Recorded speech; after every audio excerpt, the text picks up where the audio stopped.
তো good morning, hello বন্ধুরা। সকালে উঠে চলে আসলাম আমরা কাজত। তো কাজত আসিবার পরে এই তো কাজত যাওয়ার জন্য রেডি হমো। তো একটার বলে হাতুর নেই, তো এরকম মোর হাতুটা দিয়ে আমরা চলে গেলাম কাজত। তো আমার এই যে বিল্ডিংয়ের চুরি দিকে আমার আজকে স্টার্টার লাগা কাজ। তো সারাদিন আজ এলেই করা হবে। তারপরে এই যে আমার মিস্ত্রি লাইন ধরি বান্ধা শুরু করলে।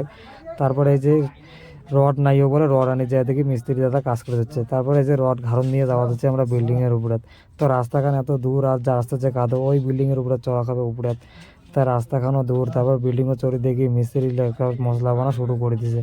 তা আমার তো কাজ মোটামুটি হয়ে গেছে, তোমরা ঢালিবে এলা। তারপর যাওয়া হচ্ছে দুপুরবেলা খাওয়ার। তো খাওয়া দাওয়ার পরে তোমার সাথে দেখা হবে এলায়। তো খাওয়া দেওয়া উঠো লঙ্গে, তাতে আমার দেখি মিস্ত্রি দাদার না পেটে ভরে নেই, ইসে খাওয়া যাচ্ছে ব্রেড। তারপরে ছাদের উপরে চড়তে গেলে শুরু হয়ে গেল বৃষ্টি। তো বৃষ্টি দিলা কী করবেন, তারপর দেওয়া করে কোনাখানো ঢুকিয়ে আসুন। তো ওনার ঢুকিয়ে দেওয়ার পরে অনেক বৃষ্টি হল। তারপর ছাদের উপরে বৃষ্টির জন্য তো রওয়া যায় না, যে ভিজি ভিজি একটু শুট করিয়া তারপরে এই যে নিচেতে একটু বসলাম। তো বৃষ্টি তো আর কমে না, এখানে গানও কয়া নিলাম এই সময়। গান করার পরে আর বৃষ্টি কমে যাচ্ছে না, এলা রুম যাওয়া হবে। তো রুম যাওয়ার জন্য এই যে প্রস্তুত এলাম। তো ভিডিও কেমন লাগে, like comment share and follow করে দেন, পাশে থাকেন।